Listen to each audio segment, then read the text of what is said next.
Good afternoon and welcome to the decision session for the Executive Member for Environment and Climate Change at 1:30 on the 14th of December. So going through the agenda, declarations of interest. I have no declarations of interest. The minutes I've read and they are an accurate record of the last meeting, so they're signed. I remember to do it this time. And our next part of the agenda is public participation. Councillor Waters, can I call you to the table? You know you've got 3 minutes and you know the way that it works.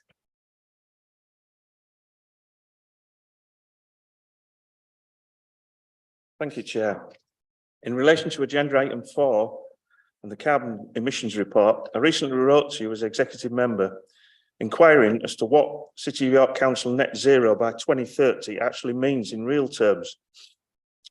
Given that the UK as a whole only contributes 1% of global emissions, and Yorkshire and Humber region only 6.7% of that 1%, York's contribution to these emissions is minute. So what do we get for our money in this dash to net zero? Yesterday's climate change meeting referred to 3.8 billion to decarbonise heating systems in York, which is just ludicrous. On a more down-to-earth level, what do we get as tangible gain, for example, from the Council's £8 million fleet procurement programme? This is to replace the Council's vehicle fleet with all electric vehicles. Leaving aside the practicalities of procuring electric bin wagons with only 100 miles between charging, indeed of the 2 electric bin wagons we have at the moment, one has spent most of the year off the road with problems. I'd like to highlight the organisation of this fleet changeover, which seems to be another fiasco. Anyone wishing to run an electric vehicle would use their common sense and ensure they had appropriate charging facilities in place before buying the vehicle. I understand in June that contractors dug through the Hazel Court electric main, which needed diesel generator backups to keep the site operational. Subsequently, there's been no increase in electric vehicle charging points, but the hugely expensive new electric pickups and vans keep arriving with nowhere to charge them. How does the council get over this embarrassing and expensive fiasco? If the executive member doesn't know, I'll tell you. By hiding these brand new unused vehicles out of sight at Airwood Wynn, Hesse and other locations in the hope that awkward questions aren't asked. Well, I'm asking these questions now. On an £8 million procurement exercise, why can't York Council get basic things right? How much extra is this costing keeping the existing diesel fleet on the road whilst the expensive new replacements lie standing idle? It's like the park and ride electric vehicle charging points fiasco. Everything you touch goes wrong. But it's all hidden under the cloak of a seemingly endless pot of money chasing the unachievable net zero fantasy. Thank you, Chair. Many thanks. Your thoughts will be noted and I'll get back to you, Councillor.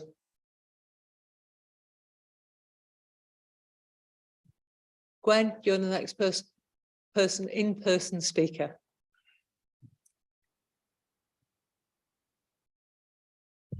Thank you, Councillor. Since the Lib Dems have been in control, I have seen a visible incremental positive in the handling of road sweeping, gully cleaning, and okay with a few hiccups, weed suppression. Particularly this final year, these improvements were finally getting embedded. You can imagine my frustration that over the late summer until now, I have seen the re-invasion of weeds, not in the city centre, of course, but in the residential areas just outside, across Guildhall. As you know, weeds unchecked catch litter, hide dog shit, and worse. Imagine my surprise, therefore, that completely unbeknown to me, 2 of our Guildhall councillors who don't even live in our ward arranged for our 3rd weed treatment to be dropped as part of an experiment that we were not consulted upon by them or even told. Of course, if we had a town council, this would have had to go via them, where we would have had a say, You know, views from we, the people, who have to live the consequences of their ideologies. We have not been consulted on this decision today either. It is simply undemocratic to allow the ideologies of the two non-resident Guildhall councillors to damage so much good work without even a cursory consultation with us. We have to sit and watch these weeds grow or try and pull them out. Please do not agree to any extension in the Guildhall ward. With the savings made, the service denied to us, can you please send crews round to address the worst places now? Councillor, secondly, may I express my severe frustration with the My Account reporting system. I have reported multiple street light outages and day burners. I get responses saying resolved, when it simply hasn't been. Lights remain out, as in Foss Bank, or remain on after being apparently fixed. There can be zero confidence we are being told the truth. May I ask you review what is going wrong here, please? Finally, I note we are now in the third year of the electrification of the £8 million vehicle fleet programme. Yet I hardly see any electric vehicles, and the too expensive dustbin lorries, whatever happened to them, but that's already been addressed. So I would like to know what's happening with all those vehicles that were, well, actually rather the money and any lease costs. Thank you. And as ever, it'll be taken into account. Thank you.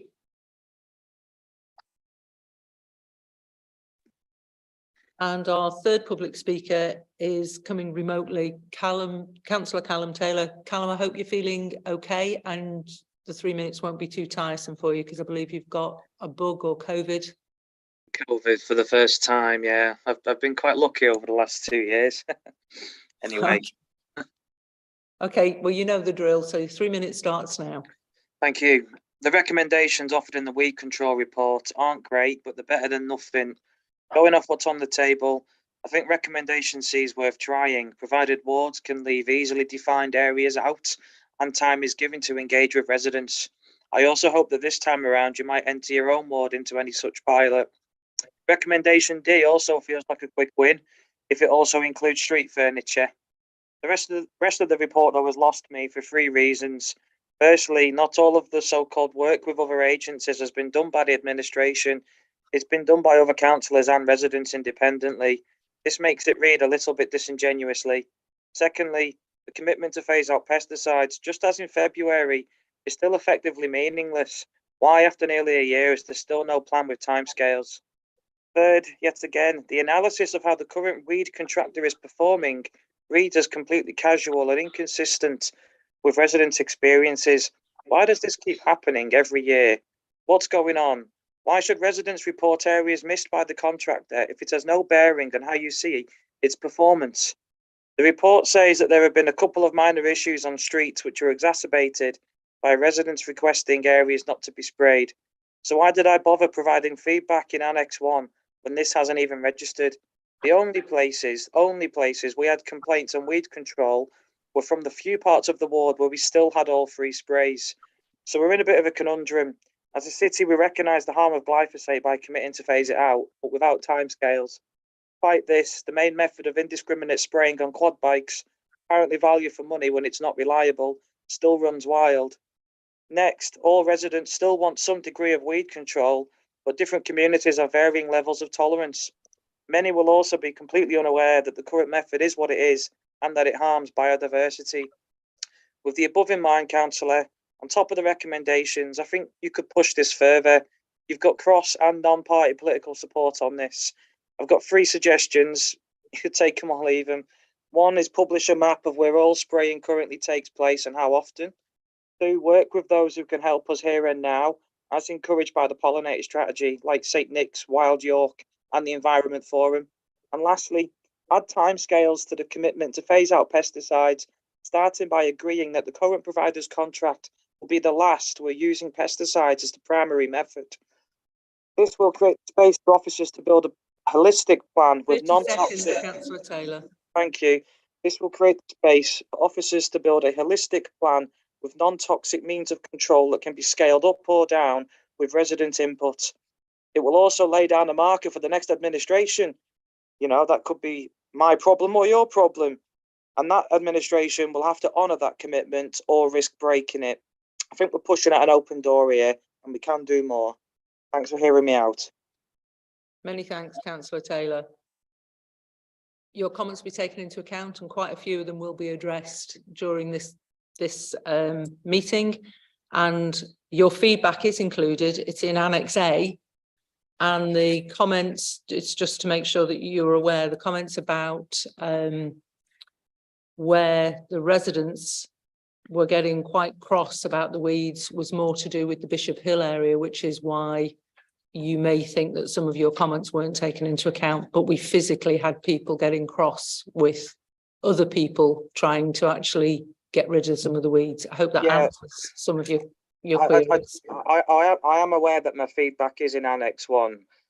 My point was simply that it doesn't seem to have been factored into the officer's analysis that's in the main report, and I just find that frustrating. It was put into the officer's report because everybody's feedback was put in, and we had to ask. You were fantastic because you immediately responded, but we had to ask on 4 separate occasions to get enough feedback from the other wards as well. So many thanks for your diligence and your input into this.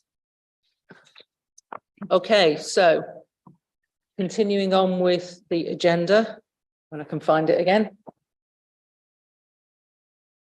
The next item on the agenda is over to Sean. Sean, would you like to take us through the annual carbon emissions report? Thank you, Chair. This report covers the Council's direct corporate emissions. These are the emissions that we as an organisation are responsible for and which account for about 4% of citywide emissions. This is the second year that we formally reported, although in the report there is some data that goes back to 2015 and 16, and this is presented when it's available. The headline is there's been a small decrease in emissions since the last reporting year.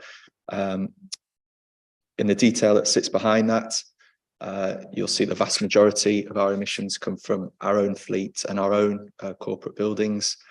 Emissions from our fleet continue to decline, reflecting the electrification programme and the waste vehicle trials. Emissions from the space heating and hot water of our buildings have increased slightly this year, and that's mainly due to the return to higher occupancy levels within our office buildings following the pandemic working arrangements, and emissions are still lower than they were in 2019. Since the report last year, we've started to produce decarbonisation plans for our largest buildings, introduced carbon literacy training, adopted a policy to consider low carbon heating solutions for all system replacements, and continue to decarbonise our own fleet and promote active travel where possible. Progress still needs to be made in decarbonising the car club fleet, improving our understanding of scope 3 emissions, and reviewing how we can reduce the amount of waste we produce in our office buildings. And so the executive member is asked to approve the City of York Council corporate emissions report and note the council's contribution to citywide emissions, and also to approve the recommended actions within this report. Sean, many thanks for the report. As discussed last night at the Climate Committee, it's great to actually have some data, and I know that there's a significant number of plans underway. So there are 7 buildings that you've got reports for, that we know what actions we can take, and not only will it drop the carbon emissions, but it will significantly reduce any costs to do with using energy inside all of those buildings. So I think this is a really good piece of work because we're actually measuring it, reporting on it, and taking actions from it. So many thanks. Now, what's my form of words? Because I always get it wrong, Margot. You approve the recommendations in the report. I approve the recommendations in the report. Okay, many thanks. So on to the next item on the agenda, which is back to yourself again. So it's the York Emissions Inventory Report. Thanks again, Chair. Yeah, so the second report is the citywide emissions inventory. What's presented here are York citywide emissions for 2019. The headline is that emissions across the city reduced by 2.6% between 2018 and 2019. Emissions across every sector reduced, with the exception of industry. So there's some work to be done there. Emissions from buildings have reduced slightly more than other sectors, and this tips the contribution from transport just over 30%. So last year it was just under. This year transport is responsible for just over 30%. Into our commitment under the CDP reporting requirements and the reporting requirements of the Global Covenant of Mayors. And so the executive member is asked to approve the York Commission's inventory report. Sorry, finished now. Okay, many thanks. Again, this report was, can you hear me?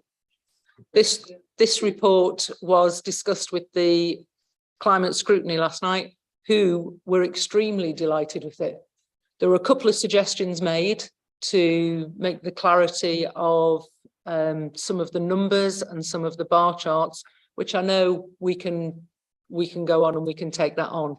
But what is interesting is this is 2018 to 2019, and we've seen a drop.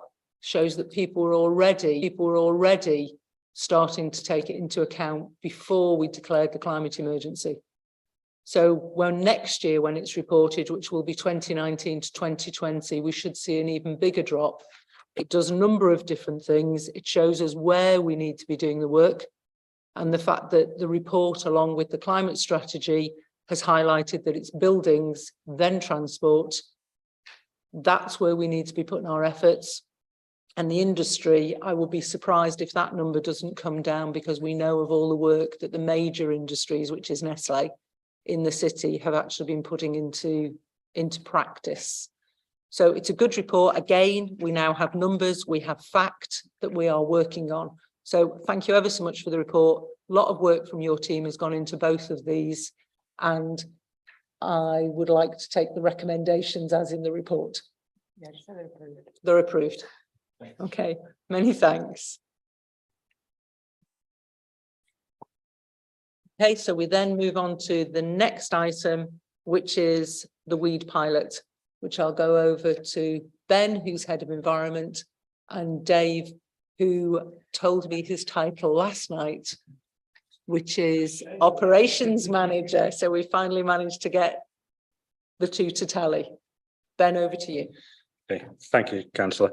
This report is feeding back on the weed pilot that was undertaken in 2022, where we approached a number of ward members to see if they wanted to participate in the weed pilot in 2022.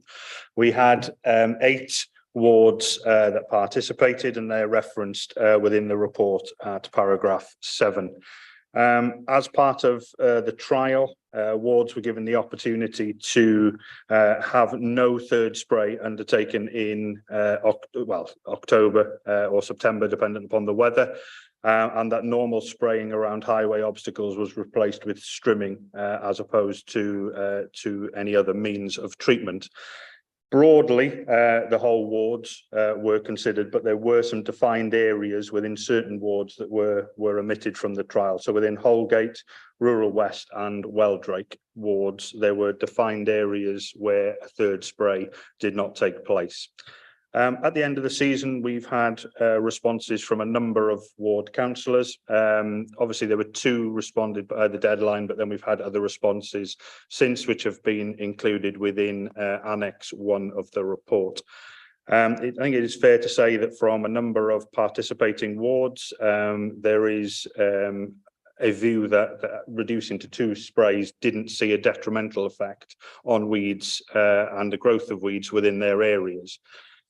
In relation to that, we have obviously undertaken separate monitoring as officers to look at the impact across a range of wards, and that information and photographs are referenced within Annex 2, where we have seen obviously some areas where there is no weed growth, and in other areas where weeds have come back in areas where there hasn't been a third spray.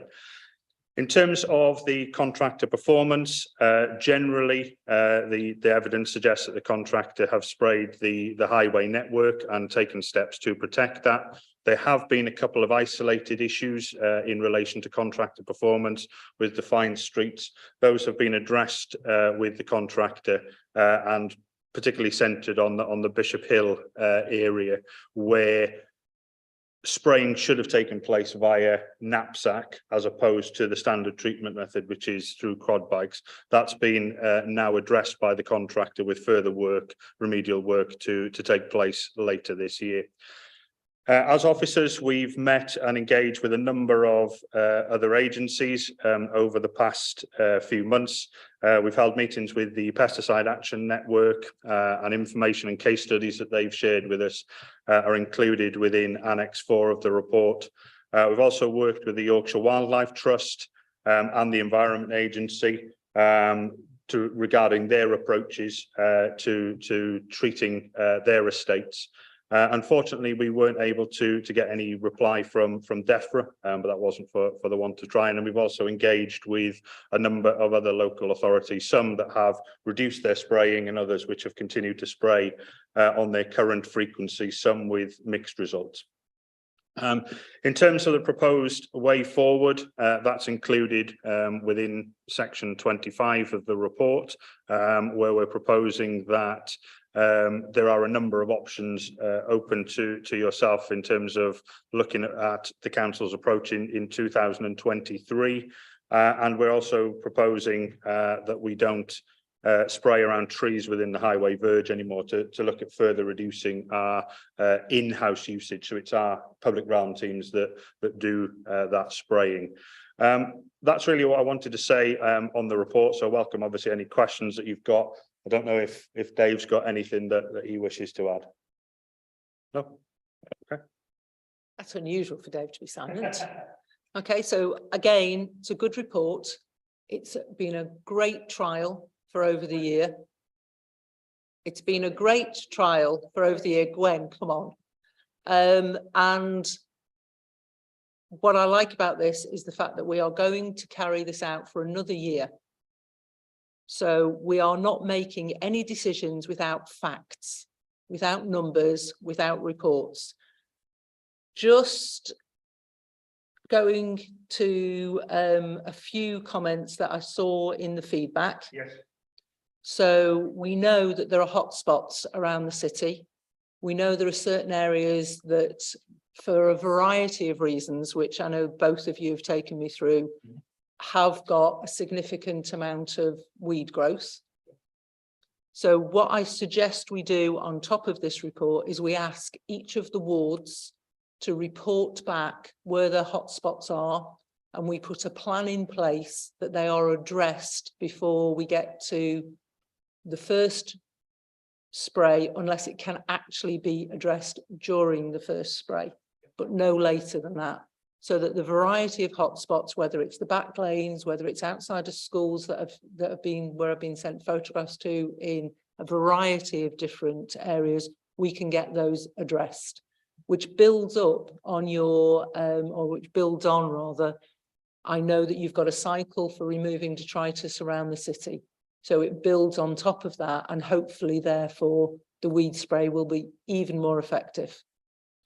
What I think we also need to do is just do some communications regarding how we do the performance of the contractor, because I know, for instance, that they have monitors on all of the quad bikes, and when I've been sent information from residents that they've been razzing up and down, and that was the term that was given to me by a couple of residents, when you actually check the information on the map with the monitor that's on them, the razzing was at about 12 or 10 miles an hour, and in other places was significantly less. So they weren't on the pavements and they weren't doing over 30 miles an hour. But I think we need some communication about that. And if people are concerned, whether they see good practice, which would be great to have some comments about, or poor practice, that there is a contact that they can get in touch with easily to report that. Regarding questions that we've been asked this morning regarding timetables to reduce, I would be loath to put a timetable in to reduce until we've concluded the trial next year. And the trial will be for ward councillors to opt out of either the second or the third spray. And they can choose which one they think fits best in their ward because they know it. I'm hopeful that the councillors will do this in consultation with their residents, which is how it has been carried out in a number of wards, and therefore got buy-in or been excluded by the feelings of the residents. But it's a good report and it's a great step forward. It's a shame we can't get DEFRA to respond. It's also interesting, just as a slight aside, that some of the places that are quoted to us that are using less glyphosate than us are not. They're using more.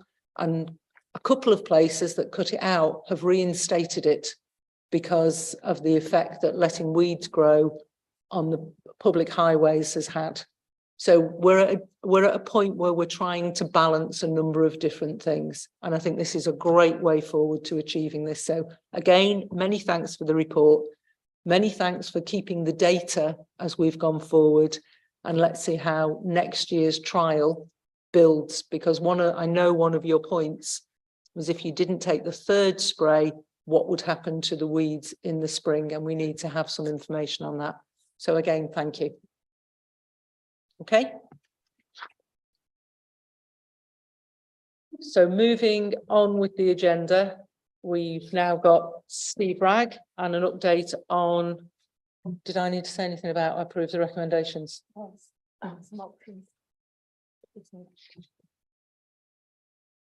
Okay, so the options is to allow, option B, to allow the wards the opportunity, and option C as well, and option D to make sure that we've stopped spraying around trees in the highway. Yeah. Do we need option A as well? I think B, No, C, and- no, we I don't didn't need think option we A as did. well. What Yeah, so we're- B, what- C and D are the options that we'll carry on with. Okay, so with agreement then, councillor, what I'll do is write to all wards in the first week of the new year, outlining options B, C and D, and then seeking responses early enough so that we can Yes. liaise with the contractor, but they can also hopefully do some consultation with others in their areas. And also if you ask them for where their hotspots are. Yes, of course. Perfect. Thank you ever so much. Apologies. Okay, so we're now on to the next item. Sorry about that, Steve. I'm always forget that I've got to say yes to the recommendations, and luckily for me, Margot keeps me on track. So the next report is an update on York's 5-year flood plan.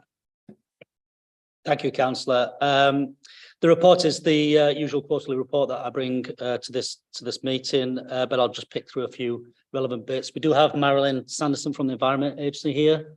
I'll deal with Annex 1, which is the Environment Agency updates last, after I've just read through some of the council led initiatives. But if you would like to bring Marilyn in at that time, obviously she's here to.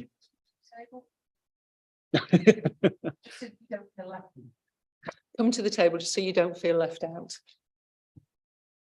That's the machine, yeah. Yes, so we'll come to the Environment Agency, Marilyn, in a second.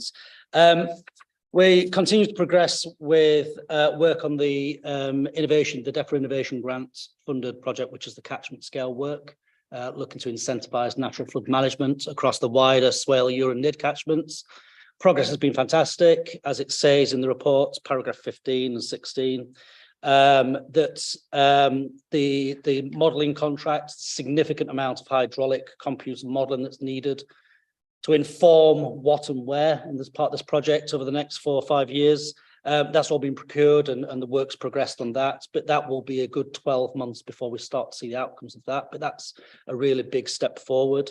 We've also started to work with catchment partners, the Dales to Vales Rivers Network, Yorkshire Wildlife and various others, to actually embed resources within their groups to actually sell these messages. And the first few of the catchment partner posts that we're funding as part of the project have started to be advertised. So we're pretty much nigh on getting some boots on the ground, as we like to say on that part of the project. And we're quite a way down developing what will be a grant scheme. So we've got a significant amount of money from the £5 million funding that will be direct grant award to fund projects that were already in the pipeline from all the various catchment partners. But we've got quite a lot of work to do to identify exactly how we administer that grant, which projects are applicable, which ones aren't, the outcomes that they will look to achieve, but that's progressing well. But the only negative thing I've really got to say about that project, everything's moving along well, is our project manager, Phil Delaney, who I know you've met, councillor, has unfortunately been tempted away to a post elsewhere. So he's working his notice, so he leaves us in February. So I will have a period now where I will have to recruit and refill that post. It's come at a time where quite a lot of things have taken that step forward. So in a way, it's not it's always a bad time on a project like this, but it's come at a time where we can at least just slow down slightly, not pause, certainly not pause, never pause.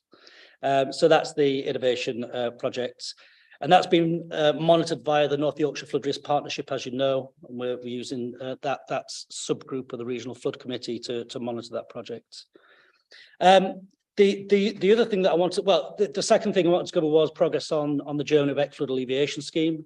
There's a paper going to executive tomorrow, which has more detail on this, but essentially detailing that we've got everything ready for planning submission, which we're hoping to get in either just before or after Christmas.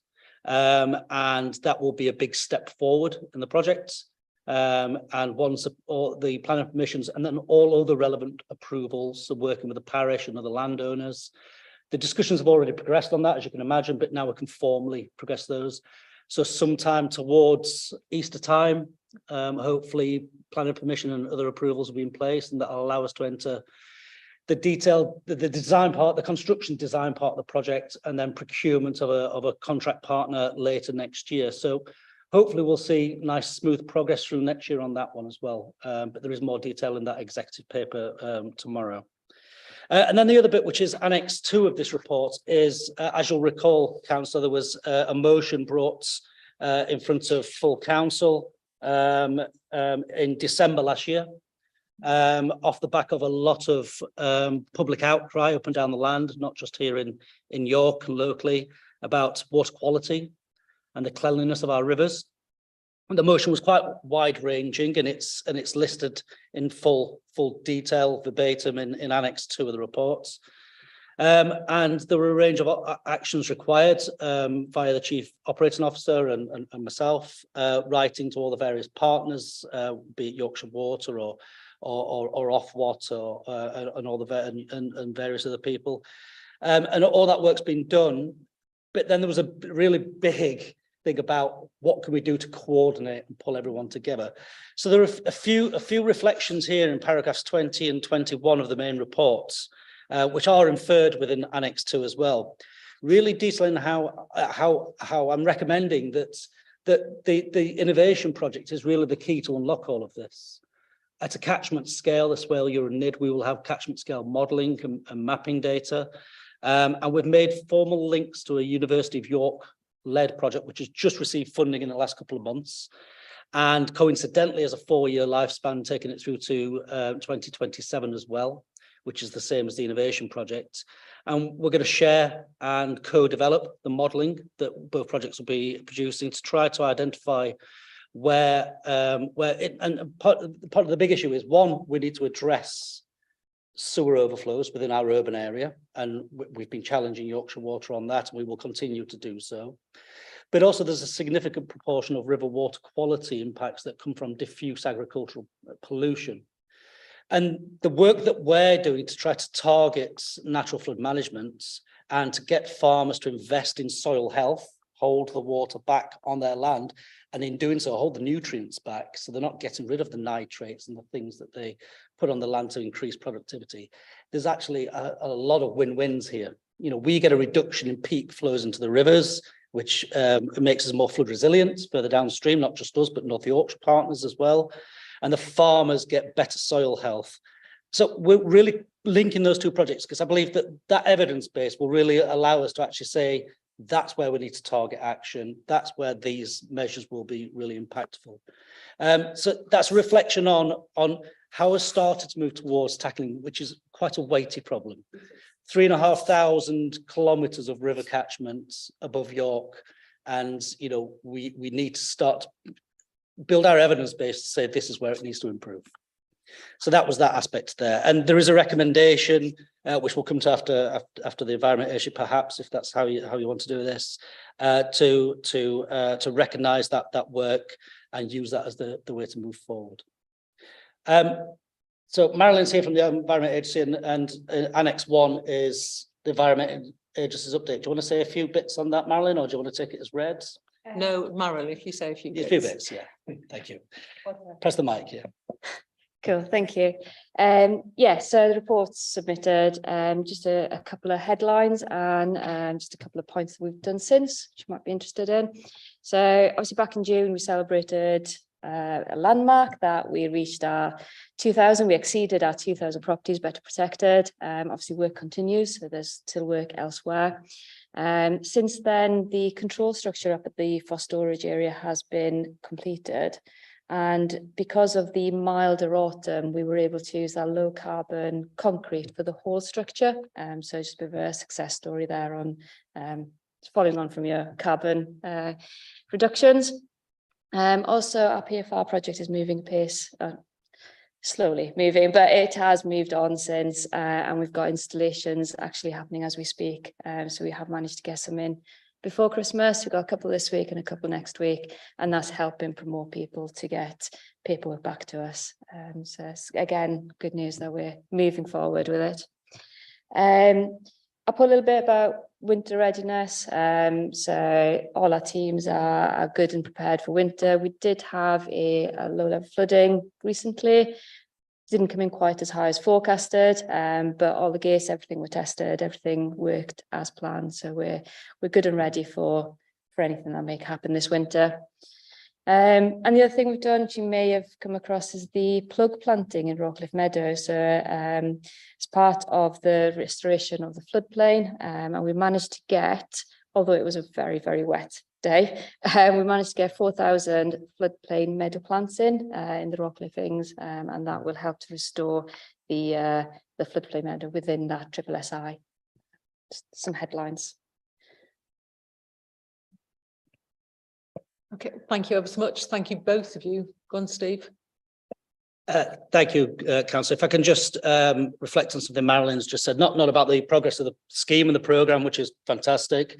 Marilyn mentioned that there was a minor flood event in York a few weeks ago, and it didn't come in quite as we were forecasting, which was good news, obviously.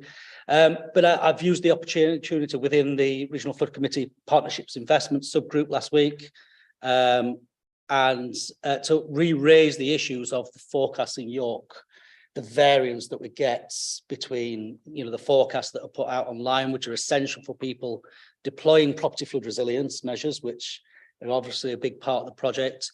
And we last raised this after the February event this year, which was a more serious yet still manageable flood event, but had consequences for riverside properties. And Environment Agency have said that they'll set something up to discuss it in more detail with me. So it's just a reflection that they are picking that up via different routes, but really in this forum, really just say that we still need to get those published forecasts and then what we actually see coming out a little bit closer together, because those published forecasts are fantastic for people being ready for flooding, being resilient to flooding. But if they're not accurate enough, not just for residents and businesses, but for council operations, closures of the caravan park, evacuation of the caravan park, the Roundtrees Park itself and things, it does have a big impact on lots of organisations. So it was good to see that Marilyn's colleagues have said we'll take that up. That's all I want to say. Thank you. Okay, many thanks for that. And that was actually the first point I was going to come back to. So no, it's absolutely fine. I'm building on what both of you have said. It's great to have a forecasting tool, but it's got to be accurate so that we don't cry wolf and people don't therefore ignore it or take it very seriously when it's 30 to 40 centimetres lower and we are really increasing the anxiety around the city and the cost for what people are doing. So I'm really pleased to hear that that work's going on, because I know not this last event, but the one before caused extreme anxiety for certain residents and businesses when there was no need. And it's how we get that accuracy. And I understand it's complicated, but we do need to not always be at least 25 centimetres over forecasting, because it makes a big difference. Okay, so thank you for the work on both of those. I'm going to go in no particular order, but I'm going to start with Marilyn's. Marilyn, I know that the personal flood resilience is the work that you've done with the ward councillors in the Clementhorpe area has produced some of the best results in the UK. So many thanks for doing that. You've got, if my memory is right, between 80 and 90% of the people actually signing up and going for it, which it amazes me that if you live near a river, you're given £7,500 to do the work. All the consultations free, all the consultancies free, all the expertise is free. And it takes an awful lot of knocking on doors to get people to actually understand this can happen. So really thank you for your work on that. And a special thanks to the ward councillor. I think it was Rosie Baker that really led that. So really thanks for that. In terms of Germany Beck, well, before I move on that, thank you also for delivering the £110 million worth of flood work that is going on around the city and over 2,000 homes that are now protected.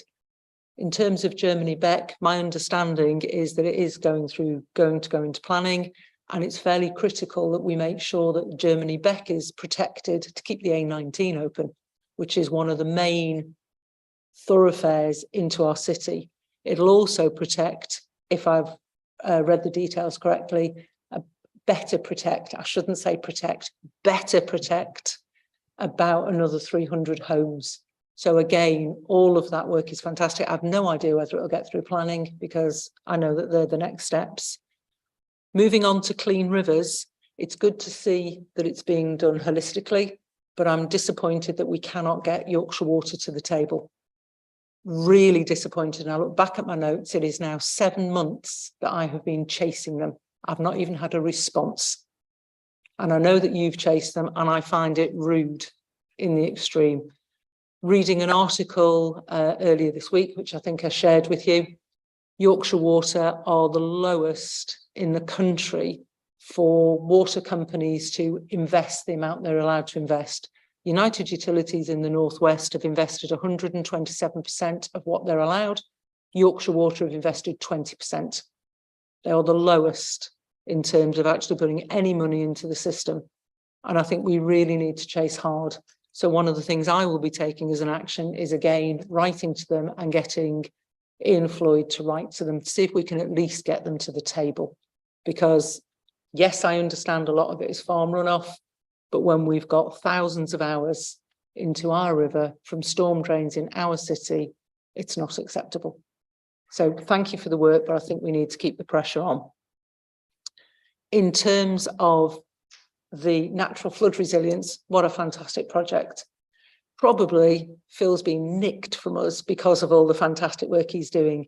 And it's also wonderful to see that we're doing it across the whole of the catchment areas, and we're doing it with all the different councils and making sure that everybody can win, from the farmers to the towns and villages upstream to ourselves, and also to the towns and villages downstream of ourselves. So it helps absolutely everybody across the piece.